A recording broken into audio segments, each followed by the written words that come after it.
Hey, and welcome back to the All My Love Lucy podcast. And we're doing things a little differently today for episode number 32. This is going to be audio only, and you have Jennifer. Megan is not able to be here today. So we wanted to go ahead and roll this out to you so that we're not having such a long delay between episodes. But today we're going to go over this letter dated September 23rd of 1944 from Lucy to Jimmie. Now, I do want to encourage you, if you're a first-time listener, this podcast is more like a series podcast, so it's best to start at episode number 1. We have covered so much information in these 31 episodes and all these letters that we've been reading. There's just been so much material and so many facts that we have discovered, and it's just been a really great journey. And so we really encourage you to start at episode 1 so that you kind of catch up and know what we're talking about when we refer back to things or discover new things that we've been searching for. So start at episode 1 and everything will make much more sense. And then also it's just a beautiful story, and the story needs to be told from the beginning. So, but here we go with with letter number 32, again, September 23rd, 1944. My very own darling, I'm so happy because I received another letter from you today. Oh, darling, it was such a lovely letter, and I keep reading it.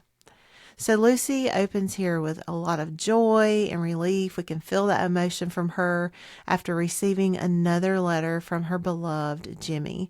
In late September of 1944, we have talked about how communication delays were very common because of the censor, and there was a lot going on at this time. So her receiving another letter from him so soon would have made her extremely happy. Now, a little bit of historical context about what's been going on in Belgium in September of 1944. We talked about Belgium had just been liberated after 4 long years of German occupation, and Jimmie is in Belgium. The Allied forces were pushing rapidly east toward the German border following the success of the Normandy invasion earlier that summer. And as you know, Jimmie was part of the D-Day. He landed on Utah Beach on D-Day, and we'll get into that a little bit more later. But he was part of the 50th Signal Battalion, and the 50th Signal Battalion is part of the U.S. Army's communications units. And they played a crucial role in restoring the telephone and radio networks that had been destroyed during all the fighting. And so from their positions in Belgium, soldiers like Jimmie were working very long hours under difficult conditions, often in makeshift field stations, to reconnect command lines and support the continuing Allied advance. They had a very, very important job to do. If people couldn't communicate with each other, then you were kind of lost. And so that was a very, very important role. And it was also very dangerous. You maybe don't think so much about the communications units being in danger, but I've seen pictures where they were up on telephone poles, so they're out in the open, exposed to the enemy, so there's a lot of danger there, as well as importance. But back in London, civilians like Lucy followed the news of liberation with a lot of hope, imagining that each mile that the Allies gained on the continent brought their loved ones closer to home. And I have something really awesome to share that our dear friend Michael Godbout sent after he watched our last episode. Now, I will show you the picture on our next episode because I'm not really doing pictures on this one since this is audio only today, but I'll show it next time. But Michael Godbout sent a picture after listening to our last episode. Now, if you don't know who Michael is, if this is your first time listening or you're not familiar, then he's been a very, very important part of this story because he is the author of the book Key to Command. That book is the book that tells us everything about the 50th Signal Battalion that Jimmie is a part of. And he gave us incredible information that we would never have known without this book. Also, Michael's father and our grandfather Jimmie were on that same boat that landed at Utah Beach together on D-Day. So we have this amazing connection with Michael and this history with Michael that we're so grateful for. We're so grateful that we connected. We went from knowing absolutely nothing about what Jimmie was doing to practically knowing his every move. And that's all thanks to Michael's book and the information, not just the book, but he has been communicating with us and sending us daily reports and things that we would just never have access to without him. So we're so, so grateful. Also, we had the honor of doing a very special interview episode with him. So if you've not seen that, that's a really great interview, and we definitely recommend that you watch that. So, so interesting. But the photo that he sent is of a B company truck. Now, Jimmie was in the A company, but it's of the B company truck coming into the 7th Corps command post there in Belgium on September 4th of 1944. And we talked about how the Belgians were celebrating the Allied forces as they were coming in because they were so happy that they had been liberated. So they were celebrating, and flowers would have been everywhere, and the crowds would have been cheering. And so this picture is a picture of one of the trucks, and on the hood of the truck, it's covered in flowers. And Michael also told me that the convoys had to slow down and sometimes stop because of the Belgian people welcoming them so much and being so excited. So that really brings to life what we were talking about last week. And again, I can't say it enough. We're so incredibly grateful to Michael for sending us this. I always love when I see an email from him because I know he's going to just send something awesome that we love so much getting from him.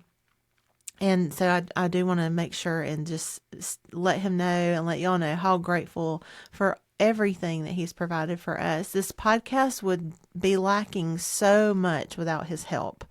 And so, again, go back and watch that interview with him. We love doing that interview, and I think you'll enjoy that.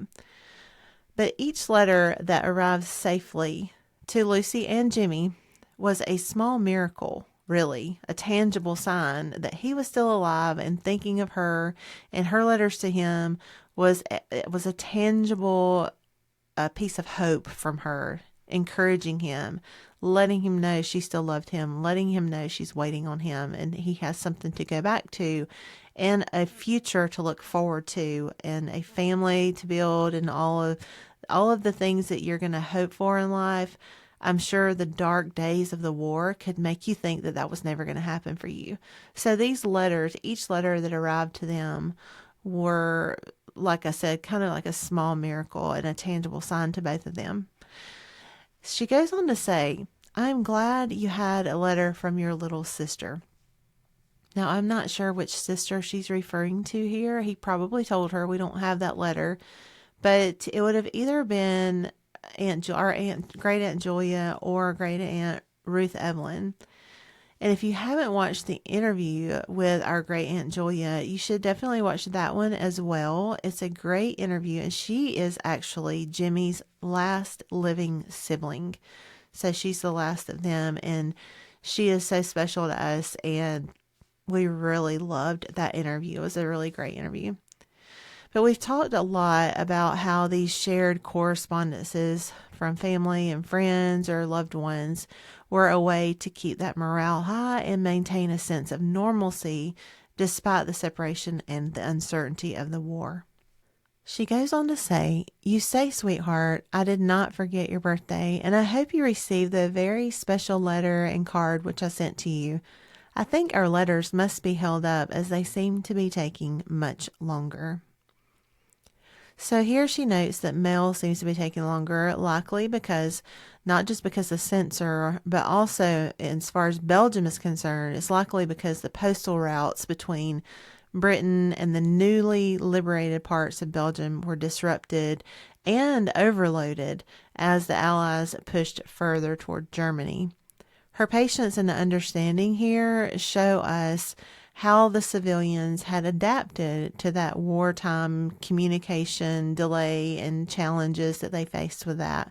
So she's very clear on the fact that she knows, yes, probably because, it's taken much longer because of all that. So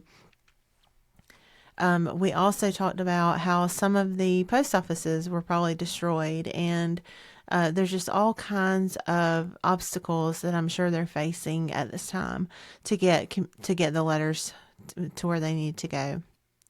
She goes on to say, I'm sure that by the next birthday you have, we shall be together, and it gives me a big thrill to think of the fun we shall have and how happy we shall be.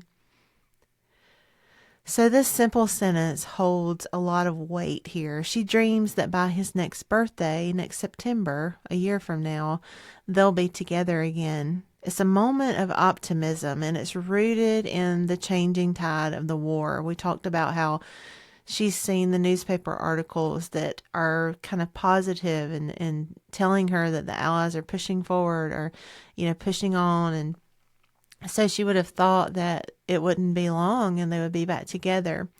With Belgium freed and the Allies moving eastward, many people felt that way. Many people thought in Britain, they believed the end of the conflict might finally be in sight. Her hopeful tone here captures that late 1944 sense that peace was becoming imaginable again.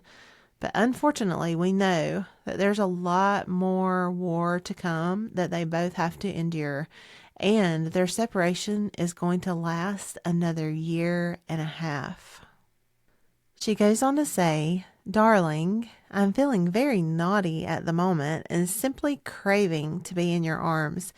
And because I believe you are being true to me, I am saving all my kisses and every atom of love for my darling old boy.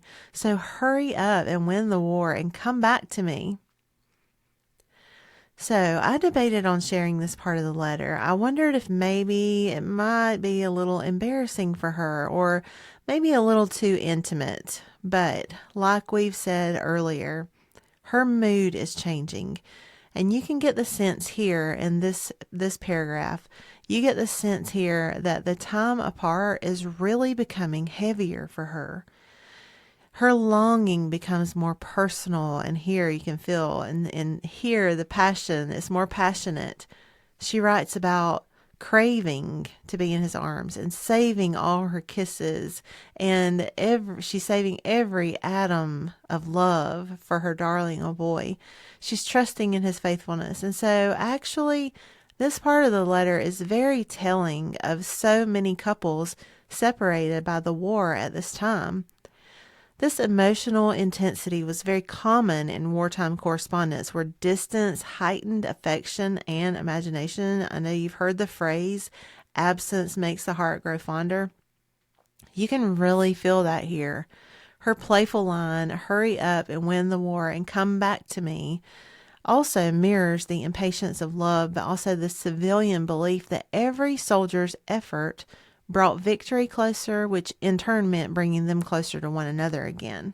So this line right here, this paragraph right here, is another, like last time, another insight to a lot of the emotion that was going on between couples that were separated by the war. She continues, Well, my dear love, take great care of yourself for my sake, and if you meet any Germans, please be on your guard and do not trust any of them, even if they pretend to be nice to you. So Lucy's warning here. She's warning him to be safe, not to trust Germans, even if they seem friendly. And at the time, the 50th Signal Battalion was responsible for, like we've said, establishing and maintaining vital communications. They were laying telephone lines, operating radio stations, and repairing damaged circuits, often near the front lines.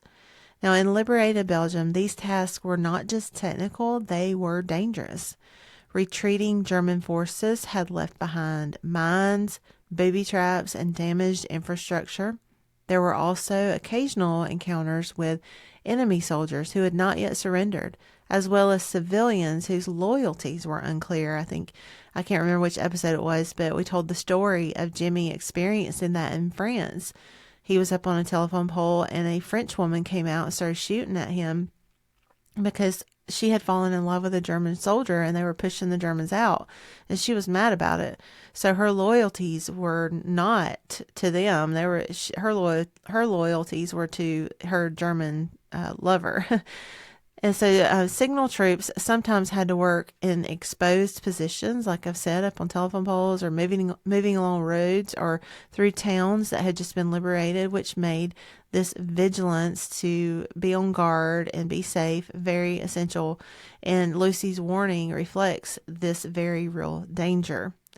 And while she trusted Jimmie's skill and bravery, and she talks about how she knows he's working hard, she knows he's brave, she could not help but imagine the risks that he faced, from hidden explosives to opportunistic enemy fighters in towns and countryside still recovering from German occupation.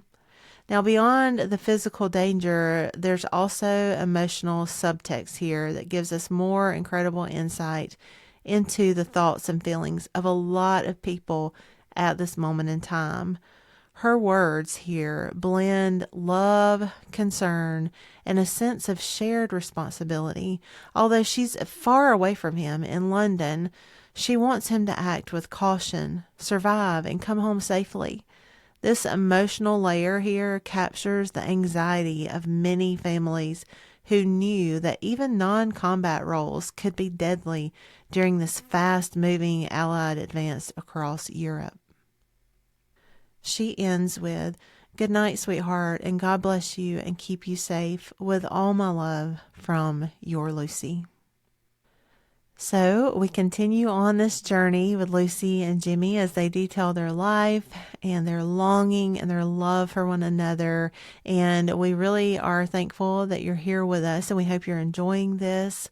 Again, apologize that this is audio only this week. We don't do this very often, but sometimes we do, and I hope that you enjoy this one too. I know it's a little better when we have video, when we have pictures up and that sort of thing, but we do hope that you enjoy this as well, and I hope that you'll come back next time for episode number 33, and Megan will be with us then. And make sure that if you haven't subscribed to our YouTube channel, make sure you subscribe and hit the little bell so that you get the notifications when we upload new episodes.